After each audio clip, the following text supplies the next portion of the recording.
Professional BS programme ఇది కేవలం degree కాదు మీ ఫ్యూచర్ కెరీర్ కి డైరెక్ట్ గేట్వే. పూర్తి వివరాలకు వెంటనే స్క్రీన్ పై కనిపిస్తున్న నంబర్స్ కి కాల్ చేయండి. 2 ఏళ్ల చిన్నారి జ్ఞానేశ్వరి మిస్ అయ్యి ఇప్పటికీ ఆల్మోస్ట్ 10 డేస్ అవుతుంది.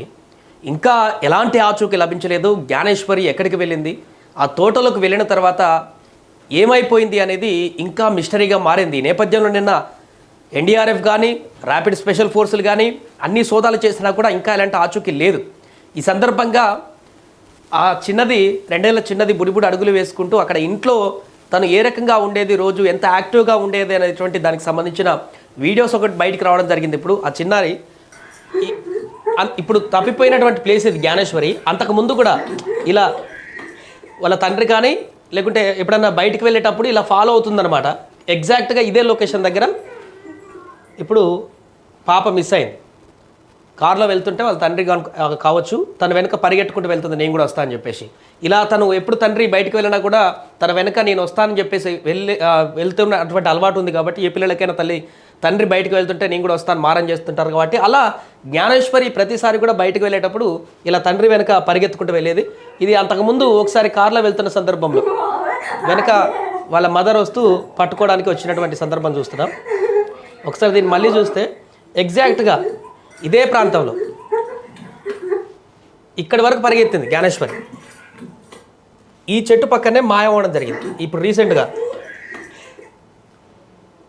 ఈ చెట్టు అవతల వరకు మనకు అంతకుముందు చూసినటువంటి సీసీ కెమెరా దృశ్యాలలో ఎగ్జాక్ట్గా ఈ చెట్టు దాటి ఈ చెట్టు ప్రాంతం వరకు డాగ్ కూడా, ఆ యొక్క పెంపుడు కుక్క కూడా పరిగెత్తుకుంటూ వెళ్ళి ఇక్కడ వరకు వాళ్ళు వెళ్ళినటువంటి దృశ్యాలు మనకు సీసీ కెమెరాలు స్పష్టంగా కనిపించాయి. అంతకుముందు ఇంట్లో నుంచి బయలుదేరిన తర్వాత, ఇప్పుడు మిస్ అవ్వడానికంటే ముందు. సో ఇక్కడ ఈ ప్రాంతం తర్వాత ఇంకా ఏమైపోయింది అనేది ఇక్కడ మిస్సింగ్ స్పాట్ ఇదే అనమాట. ఈ చెట్టు తర్వాత ఏం జరిగింది అనేది, ఎందుకంటే అటువైపు ఇంకొక 200 మీటర్లో ఈ పాప తండ్రి నడుచుకుంటూ వెళ్తున్నటువంటి సందర్భాన్ని కూడా మనం చూడొచ్చు. తను దూరంలో ఉన్నాడు కాబట్టి పాప ఇక్కడ వెనక వస్తుంది అనేది గుర్తించలేకపోవడంతో జరిగినటువంటి ఒక పెద్ద పెను ప్రమాదం మన రీసెంట్గా. తర్వాత వాళ్ళ మదర్తో వాళ్ళందరితో ఇంట్లో ఈ రకంగా ఆడుకుంటూ బుడిబుడి అడుగులు వేస్తూ ఆ చిన్న చిన్న మాటలు పలుకుతూ ఆడుకోవాల్సినటువంటి ఆ పాప జ్ఞానేశ్వరి ఇప్పుడు ఎక్కడ ఉందో తెలియట్లేదు. ఆ తల్లిదండ్రులకు 10 రోజులు అవుతుంది కడుపుకోత. అసలు పాప ఉందా, సేఫ్గా ఉందా, అసలు ఎక్కడుంది, కనీసం అడ్రస్ కూడా దొరకకపోవడం ఏందని మానసిక వేదన అనుభవిస్తున్నారు ఆ తల్లిదండ్రులు ఇద్దరు కూడా. ఈ కేసులో అసలు ఏం జరిగింది, ఇంత పెద్ద పెద్ద కేసులు సాల్వ్ చేసినా కానీ 10 రోజులు అవుతుంది పాప ఎక్కడికి వెళ్ళింది అనేటువంటి దాన్ని ఇంతవరకు కనిపెట్టలేకపోవడం అనేది చాలా ఆశ్చర్యంగా మారింది ఈ కేసు. నేను అందుకనే డిప్యూటీ సీఎం పవన్ కళ్యాణ్ కూడా రంగంలోకి దిగారు. వారు కూడా నేరుగా ఈ పాప ఖచ్చితంగా తల్లిదండ్రులకు అప్పచెప్పాల్సిందే, ఎన్ని వ్యవస్థలు వాడుకుంటారో అన్ని వాడుకోండి, ఎన్ని రకాల రక్షణ వ్యవస్థలు కావాలో అన్ని తీసుకోండి. ఎన్డీఆర్ఎఫ్, అందుకని నిన్న ఎన్డీఆర్ఎఫ్ స్పెషల్ ర్యాపిడ్ ఫోర్స్ కూడా పవన్ ఆదేశాలతోటి నిన్న రంగంలోకి దిగింది. వీలైతే ఎన్ని రకాల ప్రయత్నాలు చేయగలుగుతామో అన్ని రకాల ప్రయత్నాలు చేయండి అంటూ కూడా ఎస్పీకి ఆర్డర్ ఇవ్వడం జరిగింది. ఈ నేపథ్యంలో ఇంకొంత స్పీడప్ అయింది చర్యలు.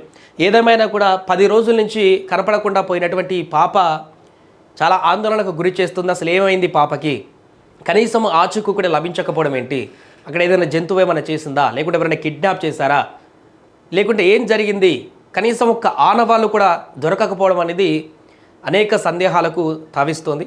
ఇప్పుడు ఆ పెంపుడు కుక్క కూడా అనుమానాస్పదంగా మృతి చెందడం ఇప్పుడు సంచలనంగా మారింది. ఆ కుక్క పోస్ట్మార్టం జరిగింది. పోస్ట్మార్టంలో రిపోర్ట్లో ఏం వస్తుంది, ఆ రిపోర్ట్ని బట్టి కూడా కొంత క్లారిటీ వచ్చేటువంటి అవకాశం ఉంది. రిపోర్ట్లో కనుక ఏదైనా పాయిజన్ లాంటిదా లేకుంటే ఇంకేమైనా విషం లాంటిది ఏమైనా కలిసినట్లయితే ఖచ్చితంగా ఎవరో వాంటెడ్గా ఈ పాపని కిడ్నాప్ చేసి ఆ కుక్కను కూడా చంపడానికి ప్రయత్నించారనేది చెప్పుకోవడానికి ఒక ఆస్కారం ఉంటుంది. లేదా అది న్యాచురల్గా చనిపోతే ఉన్న ఏకైక ఆధారం కూడా కోల్పోయి ఇప్పుడు ఏం చేయాలో దిక్కుచోసినటువంటి పరిస్థితి ఏర్పడింది. 10 రోజుల నుంచి 2 తెలుగు రాష్ట్రాలలో తీవ్ర ఆందోళనకు గురి చేస్తున్నటువంటి ఈ పాప మిస్సింగ్ కేసు ఇంకా మిస్టరీగానే మిగిలింది. త్వరగా ఈ పాప దొరకాలని కోరుకుందాం, ఆ తల్లిదండ్రుల చెంతకు చేరాలని కోరుకుందాం. ఆ పాపకు 10 రోజులు అవుతుంది. జనరల్గా మనకు 1 రోజు 2 రోజులు అన్నం తినకుంటేనే చాలా నీరసంగా వెళ్ళి చాలా ఇబ్బందికరమైనటువంటి అనారోగ్య సమస్యలు ఎదుర్కొంటాం. అలాంటిది 10 రోజుల నుంచి ఆ పాప ఎక్కడుంది, ఎవరి దగ్గర ఉంది, అసలు ఇక్కడే ఎక్కడన్నా పడిపోయి ఉంటే 10 రోజుల నుంచి ఆహారం లేకుండా ఎలా ఉంది, ఊహిస్తేనే చాలా భయంకరంగా అనిపిస్తుంది. అందుకనే పాప ఒకవేళ ఇదే ప్రాంతంలో తోటలో కనుక ఎక్కడో ఒక దగ్గర పడి ఉంటే మాత్రము చాలా విషాదకరమైనటువంటి వార్త మనం వినేటువంటి అవకాశం ఉంటుంది. లేదా ఎవరైనా కిడ్నాప్ చేస్తుంటే ఆ వ్యక్తి దగ్గర ఒకవేళ ఏమైనా ఆశించి కిడ్నాప్ చేస్తుంటే మాత్రం సేఫ్గా పాపను ఉంచేటువంటి అవకాశం ఉంటుంది. కాబట్టి ఆ రకంగానే పాప మనని తల్లిదండ్రుల దగ్గరికి ప్రాణాలతో చేర్చేటువంటి అవకాశం ఉంటుంది. కానీ ఆ క్రూరుడు ఒకవేళ కిడ్నాప్ అయ్యి కనుక కలిగి ఆ క్రూరుడు ఏమైనా చేస్తే కానీ ఇంకా దారుణమైనటువంటి పరిస్థితి ఏర్పడేటువంటి అవకాశం ఉంటుంది. కాబట్టి ఏదేమైనా చిన్నారి జ్ఞానేశ్వరి ఇంత చక్కగా ఇంట్లో ఆడుకుంటూ ఆ తల్లిదండ్రులకి ఇంట్లో బుజ్జి మాటలు మాట్లాడుతూ నిత్యం వాళ్ళతో కలివిడిగా ఉంటూ వారికి అన్ని సర్వస్వంగా మారినటువంటి ఈ పాప త్వరగా దొరకాలని కోరుకుందాం. ఆ తల్లిదండ్రుల చెంతకి చేరాలని కోరుకుందాం. ఇప్పుడు ఈ వీడియోస్ అన్నీ కూడా వాళ్ళ తల్లిదండ్రులు షేర్ చేసిన సందర్భంలో ఆ పాప ఎలా ఉంటుంది, రోజు యాక్టివిటీ ఏం చేస్తుంది అనే దానికి సంబంధించిన వీడియోలు సోషల్ మీడియాలో వైరల్ మారుతున్నాయి. ఎక్కడికి వెళ్ళిపోయింది అనేటువంటి ఆందోళన కూడా వ్యక్తమవుతున్నటువంటి సందర్భంలో ఇప్పుడు ఈ వీడియోస్ అన్ని వైరల్ అవుతున్నాయి. ఇది చూసి చాలామంది కన్నీరు కూడా పెట్టుకుంటున్నటువంటి సందర్భం ఉంది. ఏదైనా ఈ పాప త్వరగా దొరికి తల్లిదండ్రుల దగ్గరికి చేరాలని కోరుకుందాం.